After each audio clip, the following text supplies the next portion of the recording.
또 27절까지 보시겠습니다. 욥기서 5장 1절로 27절까지 한 절씩 교독으로 읽겠습니다. 너는 부르짖어 보라. 내게 응답할 자가 있겠느냐? 거룩한 자 중에 내가 누구에게로 향하겠느냐? 너가 미련한 자를 죽이고 시기가 어리석은 자를 멸하느니라. 내가 미루는 자가 뿌리 내리는 것을 보고 그의 집을 당장에 저주하였노라. 그의 자식들은 구원에서 멀고 성문에서 억눌리나 구하는 자가 없으며 그가 추수한 것은 주는 자가 먹되 덫에 걸린 것도 빼앗으며 올무가 그의 재산을 향하여 입을 벌리느니라.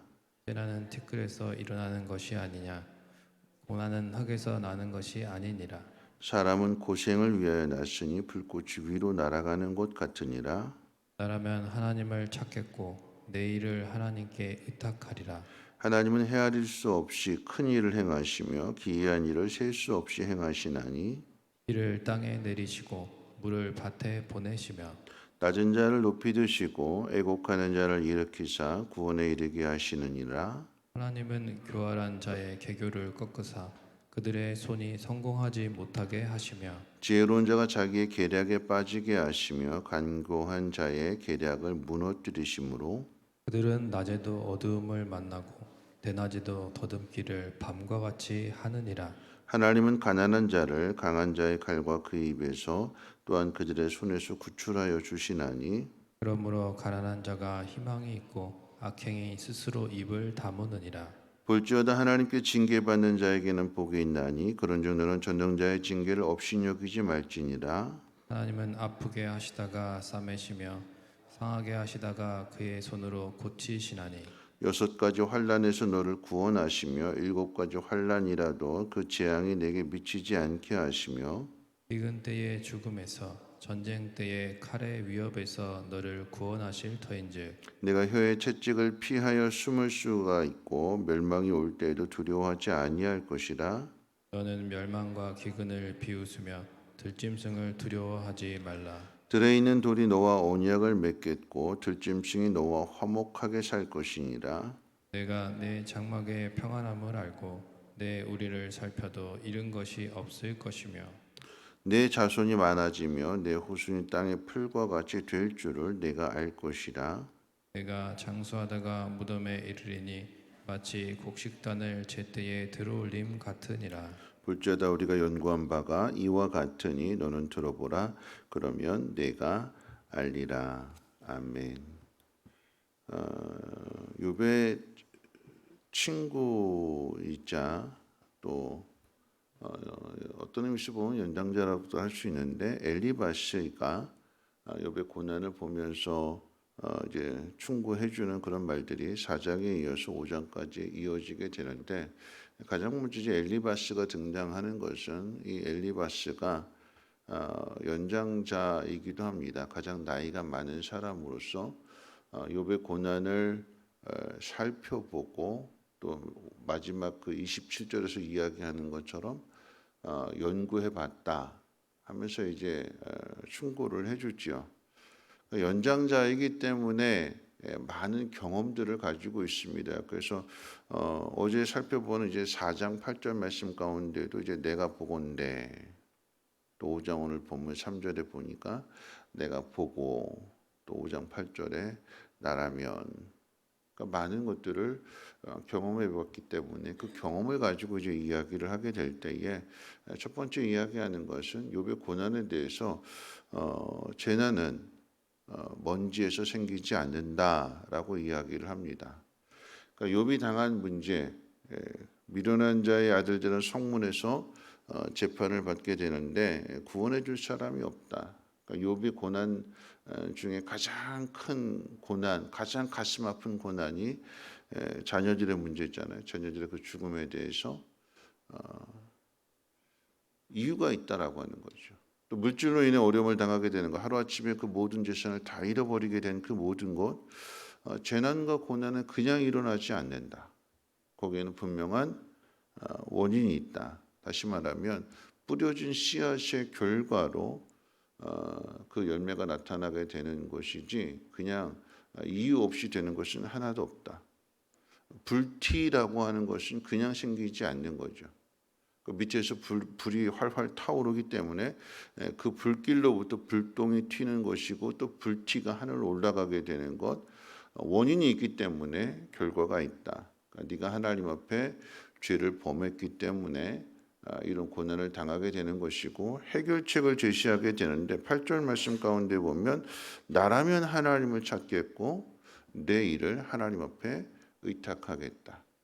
나라면 하나님 앞에 회개하겠고 하나님께로 돌아서서 하나님 도와달라고 요청하겠다. 그러면서 이제 뒤에 나오는 말씀 가운데 보면 하나님은 헤아릴 수 없이 큰 일을 행하시고 기이한 일을 셀 수 없이 행하시나니 비를 땅에 내리시고 물을 밭에 보내시며 낮은 자를 높이 드시고 애곡하는 자를 일으키사 구원에 이르게 하신다. 그러니까 하나님 이런 하나님이시니까 이 하나님 앞에 빨리 회개해라. 그리고 빨리 하나님의 도우심을 구해라. 틀린 말이 아니죠. 하나님은 그런 하나님이십니다. 그런데 이 욥이 당하는 고난이나 욥이 당하는 이런 시련 이런 모든 것들이 욥이 죄를 지었기 때문에 그 죄로 인한 고난이 아님에도 불구하고 이것을 욥의 죄에 연결시켜서 너 빨리 회개해라. 교만하지 말고 겸손히 하나님 앞에 구해라라고 이렇게 책망 겸 이제 조언을 하게 되는 것입니다. 그리고 나서 이제 17절부터 27절까지 내용 가운데 보면 하나님의 이 고난의 징계를 가볍게 여기지 마라, 거절하지 말아라, 잘 받아들여라. 하나님은 고난을 통해서 우리를 깨닫게 해주시고 돌이키게 하시며 완전히 멸망의 길로 나가지 않도록 하나님께서 우리를 훈육하시고 바른 길로 가게 하신다. 그러니까 빨리 돌아서라라고 하는 것이죠. 고난을 통해서 깨닫게 하신 하나님의 그 징계를 또는 그 훈육을 받아들이게 되면 다시 복이 될 것이다. 여러분 전혀 틀린 말이 아닙니다. 그렇지만 이 말씀이 욥에게는 해당되는 것이 아니죠. 그래서 뒤에 가면 여러분 아시는 것처럼 엘리바스나 빌닷이나 소밧이나 그들이 했던 그 모든 말들에 대하여 본인들이 회개하게 되는 그런 모습이 뒤에 나오게 됩니다. 여러분 오늘 이 말씀을 통해서 우리가 한번 생각해 볼 것이 있다면 우리는 너무나 쉽게 말한다라고 하는 거죠. 쉽게 말한다라고 하는 것은 그 상황에 대해서 너무나 쉽게 판단합니다. 이래서 이럴 거다. 그리고 그 모든 것들을 다 동일하게 적용하려고 하는 거죠. 월요일날 화요일날 이제 수영역교회 로드맵 컨퍼런스를 다녀오게 됐는데 차세대 목회자들을 위한 그런 시간이었는데 이제 한국의 유명한 목사님들을 대표적인 목사님들이 다 오셨어요. 수영역교 이규현 목사님 첫째 날은 그다음에 이제 만나게 김병삼 목사님, 그다음에 이제 선화 목사, 올로 목사님이신 유기성 목사님.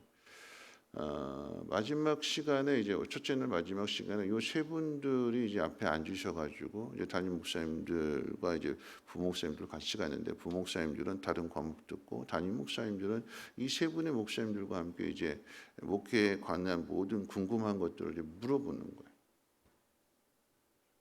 그럴 때에 이 세 분의 의견이 다 달라요. 설교 스타일도 달리고 목회 방침도 다르고 모든 게 다 달라요. 그러니까 다 다르다라고 하는 것은 그 세 분의 그 입장이나 이런 모든 게 틀리지 않은 거죠. 근데 다 다른데 그 분에 맞는 그 모든 게 있어요.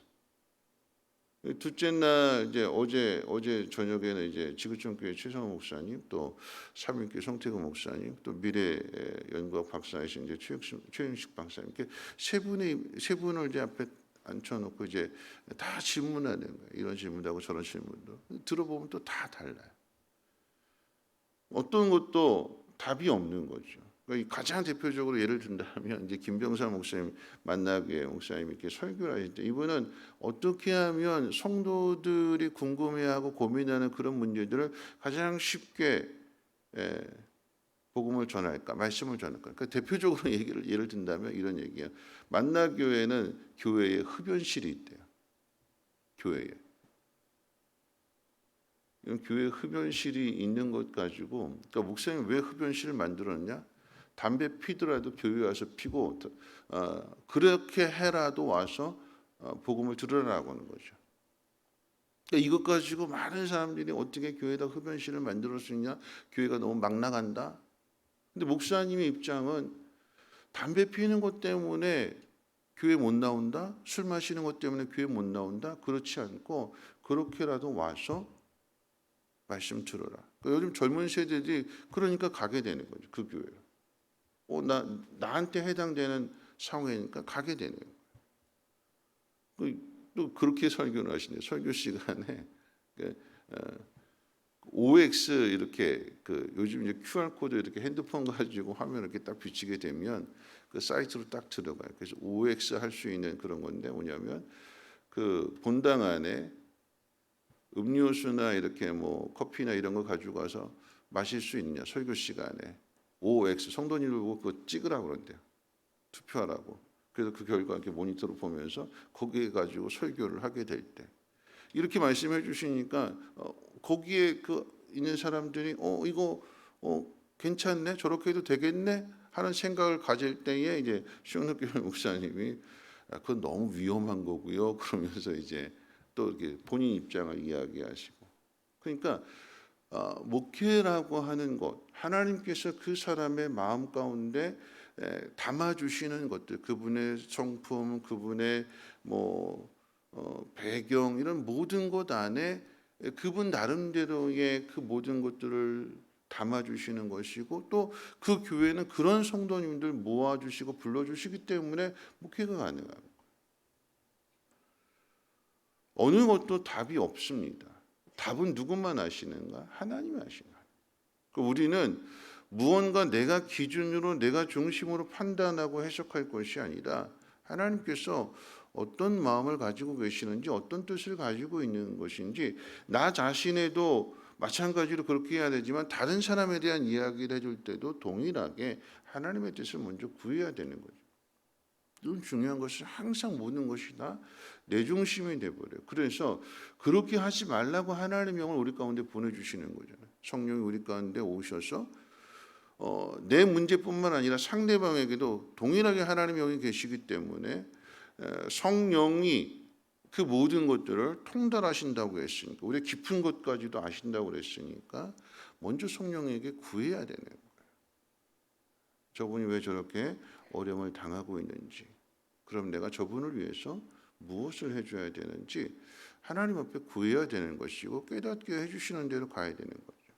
근데 항상 우리는 그렇지 않고 내가 가지고 있는 것을 뭐 지식이든 경험이든 그 모든 것을 근거로 해서 내 중심적으로 그 모든 것을 한다고 합니다. 가장 대표적으로 유기성 목사님한테 어떤 한 분이 찾아오셨대. 이분이 부목사님이었는데 상담을 하러 왔는데 이렇게 이야기하시더라고요. 목사님 우리 담임 목사님 제가 모시고 있는 담임 목사님을 보니까 꼭 사울 왕 같다고. 사울 왕이 하는 것처럼 사울 왕이 다윗에게 하는 것처럼 똑같이 우리 담임 목사님 그렇게 한다고 이렇게 불만 아닌 불만을 토로하면서 어떻게 해야 되느냐고 물어보더래요. 그래서 유기성 목사님이 그렇게 반문했대요. 그러면 목사님은 다윗이세요? 이렇게 물어봤대요. 다윗 왕 같은 분이세요? 이렇게 이야기하니까 자기 보기에 자기가 다윗이래. 그랬더니 유기성 목사님 그렇게 말씀하시더래요. 제가 보기에는 목사님은 다윗 같은 분이 아니세요. 다윗은 사울 왕이 이런 거 괴롭히고 힘들게 할 때 다른 사람 찾아가서 막 고자질하고 어떻게 해야 될까 이렇게 하지 않았습니다. 하나님의 뜻이 있음을 알고 겸손히 견뎌냈고 버텨냈고 하나님 앞에 모든 것들을 맡겼습니다. 이건 우리 입장에서 우리는 늘 다윗이죠. 내 앞에 있는 상대방은 사울 왕이고, 나는 좋은 사람이고 내 앞에 있는 사람은 나쁜 사람이고, 내 중심이 되는 거예요. 내가 모든 것들을 나 중심으로 모든 것들을 판단해 버려요. 그리고 내 입장, 내 생각, 이 모든 것을 가지고 다른 사람에게 강요하게 되고, 그것이 모든 것인 것처럼 그렇게 해버린다라고 하면 오늘 엘리바스의 그 함정에 스스로 빠지게 되는 것입니다. 여러분, 나는 이것이 아니라 하나님이 무엇을 원하시는지, 하나님이 이런 상황들 속에서 내가 어떻게 해야 될 것을 말씀하고 계시는지 부지런히 우리 자신을 먼저 돌아봐야 되는 것이고, 하나님의 뜻을 구해야 되는 것이고, 그 뜻 가운데 깨닫게 해주시고 가르쳐 주시는 대로 그것을 전해야 되는 거죠. 오늘 모든 삶의 중심이 나에게 있지 않고 오늘 이 새벽에도 하나님께 있음을 고백하며 살아가시기를 주님의 이름으로 축원을 드립니다. 환경이 문제가 되지 않고요. 오늘 날씨 춥다고 그랬고 또 내일은 더 춥다고 하는데, 이런 모든 상황 속에서 하나님께서 나에게 원하시는 것이 무엇일까? 여러분들은 잠의 유혹을, 건강의 유혹을, 또 여러 가지 상황의 피곤함의 유혹을 다 이겨내고 하나님 앞에 나왔잖아요. 하나님의 뜻이 어디에 있는가를 늘 찾으시고 물으시고 그 뜻 가운데 순종해 주시고, 또한 함부로 말하지 않고 함부로 판단하지 않고 하나님 앞에 모든 것들을 맡길 수 있는 그런 믿음의 삶을 살아가시기를 주님의 이름으로 부탁을 드립니다. 우리 함께 찬송가 299장 함께 찬송하고 기도하고 들어가시겠습니다.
말씀 생각하면서 함께 기도하실 텐데요.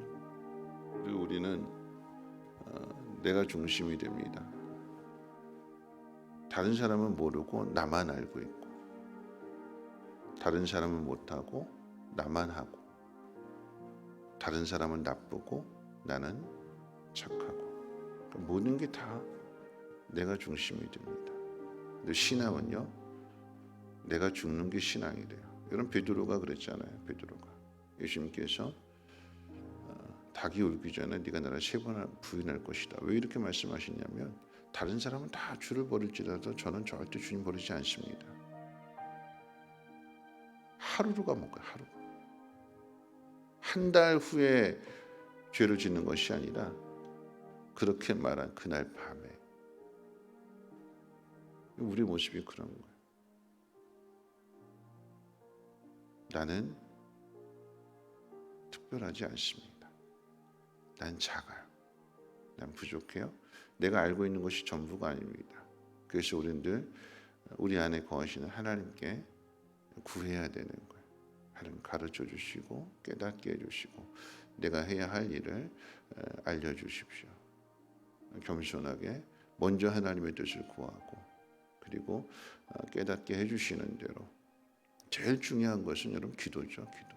남에게 말하기 전에 하나님 앞에 깨닫게 해주신 것 가지고 그 영혼을 위해서 중보 기도하게 될 때에 하나님께서 그 사람을 통해서 하나님의 선하신 일들을 이루어가게 하실 것입니다. 오늘 이 새벽에 하나님 겸손하게 나를 드러내지 않게 하시고 하나님의 뜻을 구하고 하나님의 뜻 가운데 순종하며 입술로 죄짓지 않게 하시고 다른 사람 마음에 상처 주지 않게 하시고 그를 위로해주고 격려해주고 하나님의 선한 길로 인도할 수 있는 우리 모두가 되게 해달라고 함께 통성으로 하나님 앞에 기도합니다. 거룩하신 하나님 감사합니다.